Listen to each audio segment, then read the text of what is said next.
আলহামদুলিল্লাহি ওয়াহদাহু ওয়াসসালাতু ওয়াসসালামু আলা মান লা নাবিয়্যা বা'দাহু।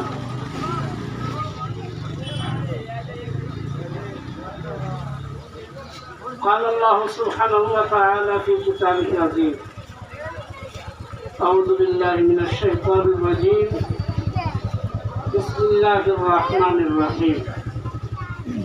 يا أيها الناس إنا خلقناكم من ذكر وأنثى وجعلناكم شعوبا وقبائل لتعارفوا إن أكرمكم عند الله أتقاكم إن الله عليم خبير। সম্মানিত উলামায়ে কেরাম, সম্মানিত বন্ধুগণ, সম্মানিত সুধী, আমরা জানি যে 15ই আগস্ট এটা হচ্ছে ভারতের স্বাধীনতা দিবস। আর এটাকে খুবই আগ্রহ নিয়ে এবং ভক্তি শ্রদ্ধার সাথে আমরা এই দিনটি উদযাপন করে থাকি। আর প্রত্যেকটা ভারতবর্ষের নাগরিকদের জন্য এটা দরকার। আমরা উলামারা এই বর্ধমান জেলার ভিতরে বহু জায়গায় এইভাবেই আমরা স্বাধীনতা দিবস উদযাপন করছি এবং সেখানে বিভিন্ন বক্তারা কিছু বক্তব্য রাখছেন। স্বাধীনতাটা বিশেষ কোনো সম্প্রদায়ের ব্যাপারে ছিল না, ধর্ম নিয়ে ছিল না। আসল স্বার্থ ছিল দেশ এবং জাতি। দেশের স্বাধীনতা ছিল, জাতির স্বাধীনতা ছিল, মানব জাতির স্বাধীনতা চাই।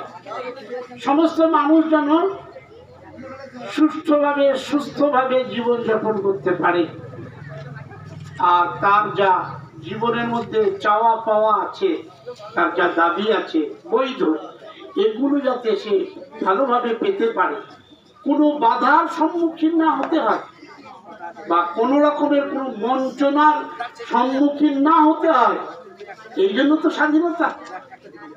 আজকে যদি সম্প্রদায় হিসাবে, বর্ণ হিসাবে মানুষ বঞ্চিত হতে থাকে, তাহলে স্বাধীনতার সার্থকতাটা কোথায়?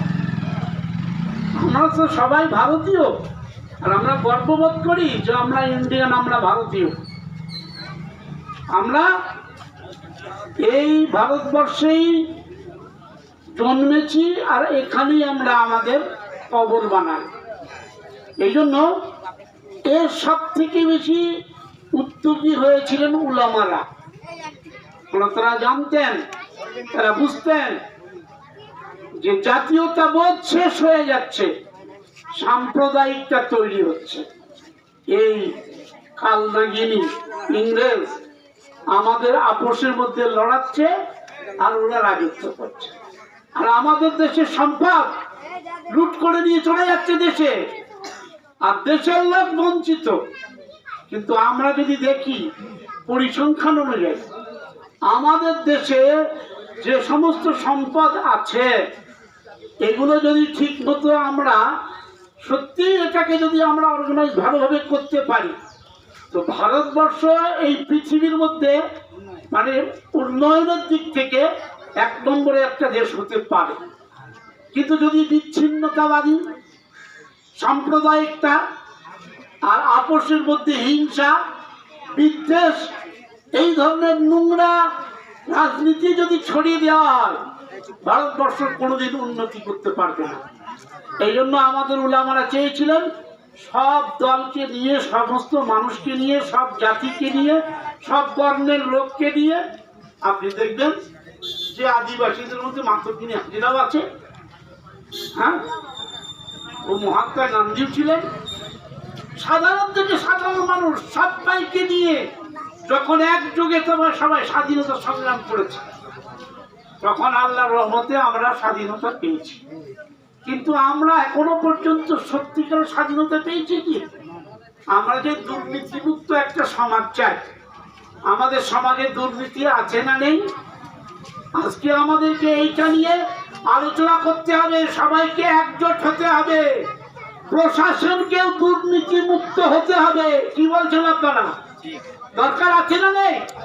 প্রশাসন যদি দুর্নীতি যুক্ত হয়, দুর্নীতিগ্রস্ত হয়, এ দেশ দুর্নীতি মুক্ত হতে পারবে না।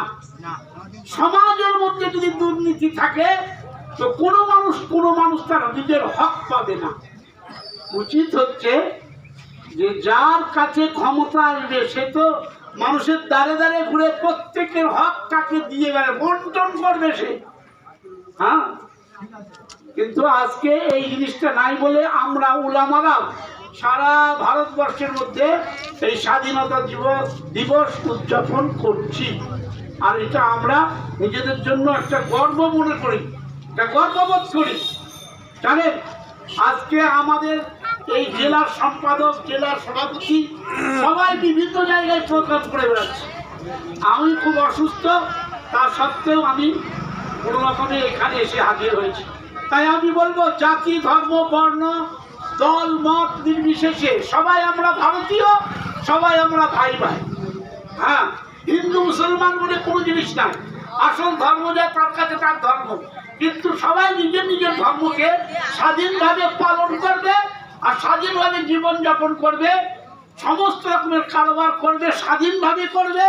কিন্তু স্বাধীনতার মানে এই নয় যে এমন একজন বাক স্বাধীনতা আছে, অন্য ধর্মের বিরুদ্ধে এমন একটা মন্তব্য করলো, খুনোখুনি শুরু হয়ে গেল। এটা কি স্বাধীনতা? এটা কি স্বাধীনতা? আরে ভাই, যে যা ধর্ম পালন করুক, আমি অন্য কোনো ধর্মকে হেয় প্রতিপন্ন করার মতো আমার কোনো অধিকার আছে? নেই। আমার ধর্ম আমাকে সেই অধিকার দেয়নি, আর আমার বিবেক আমাকে সেই অধিকার দেয় না। অতএব আমরা চাই সবাই ভাই ভাই হয়ে একসাথে থাকি।